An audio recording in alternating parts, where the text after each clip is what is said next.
বাংলার অতীত ইতিহাসের পাতা উল্টালে যে শহরটি বারবার সামনে আসে সেটি হলো মুর্শিদাবাদ। নবাবদের রাজধানী, বাণিজ্যিক কেন্দ্র, রাজনীতির নাট্যমঞ্চ। এ শহর যেন এক জীবন্ত জাদুঘর। আর এবার ভ্রমণের দ্বিতীয় আমাদের গন্তব্য হচ্ছে জগবন্ধু ধাম। জগবন্ধু ধাম একটা সুন্দর মন্দির। চলুন মন্দিরের ভেতরে যাই, যে দেখি। এই হচ্ছে মন্দিরের গেট।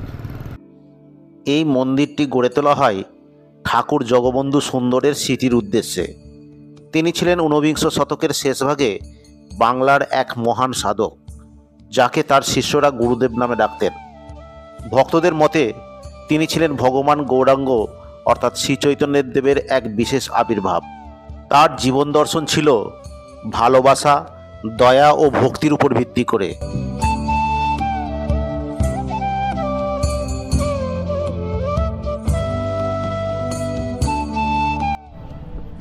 মন্দিরটা যথেষ্ট জায়গা নিয়ে তৈরি এবং সুন্দরভাবে রয়েছে। মন্দিরের যে এত সুন্দর পরিষ্কার পরিচ্ছন্ন থেকে শুরু করে গাছপালা, ফুলের গাছ, দারুণ সুন্দর করে। মাঝখানে এইরকম রাস্তা, চওড়া রাস্তা, আর দুধারে এইরকম গোলাপ ফুল ফুটে রয়েছে।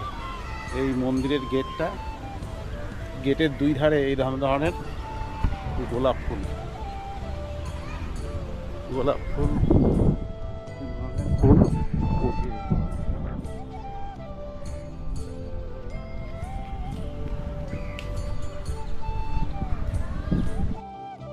এখানে ভক্তরা ভেতরে প্রবেশ করে শান্ত ধ্যানমগ্ন পরিবেশে সময় কাটাতে পারেন।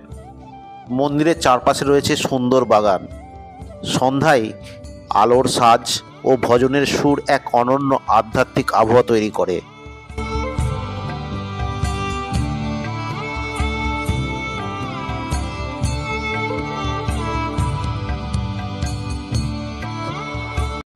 চলুন এবারে মন্দিরে প্রবেশ করি, যে দেখি মন্দিরের ভেতরে কি আছে, মন্দিরে কোন দেবতার পুজো দেওয়া হয় সেটা দেখাচ্ছি আপনাদেরকে। চলুন যাই।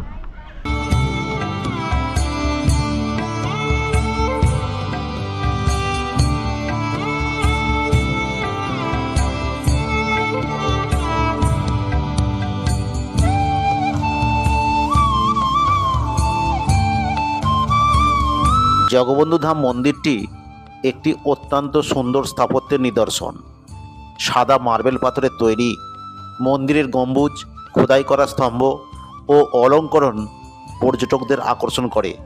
ভেতরে আছে গুরুদেবের আসন ও প্রতিমূর্তি, যেখানে প্রতিদিন হাজারো ভক্ত প্রণাম জানাতে আসেন। গুরুদেবের জন্মতিথি ও মহাসমাধি দিবসে পূজা এবং মহোৎসব হয়। ভক্তরা কীর্তন, নাম সংকীর্তন, ভজনে অংশ নেয়। আশ্রম চত্বরে ভক্তদের জন্য প্রসাদ বিতরণ করা হয়।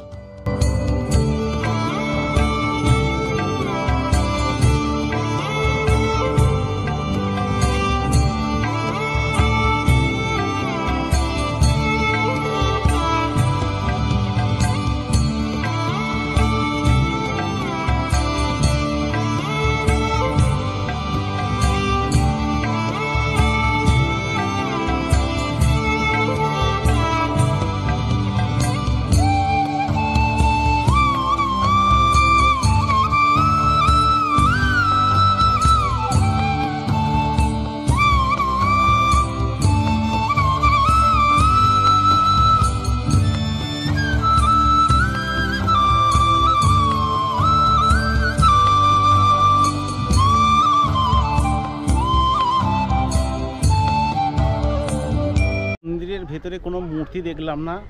জয় জগবন্ধু এবং জগবন্ধু একটা ছবি দেওয়া আছে। জানি না কোন দেবতা নয়, সম্ভবত কোনো এক ব্যক্তিকে লক্ষ্য করে পুজো দেওয়া হয়।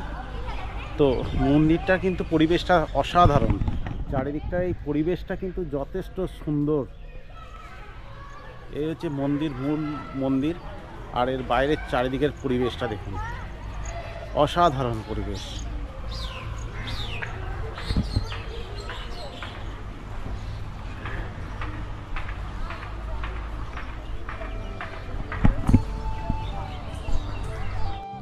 এই মন্দিরের ভেতরে আপনারা বসে থাকুন, একটা নিস্তব্ধতা ফিল করবেন।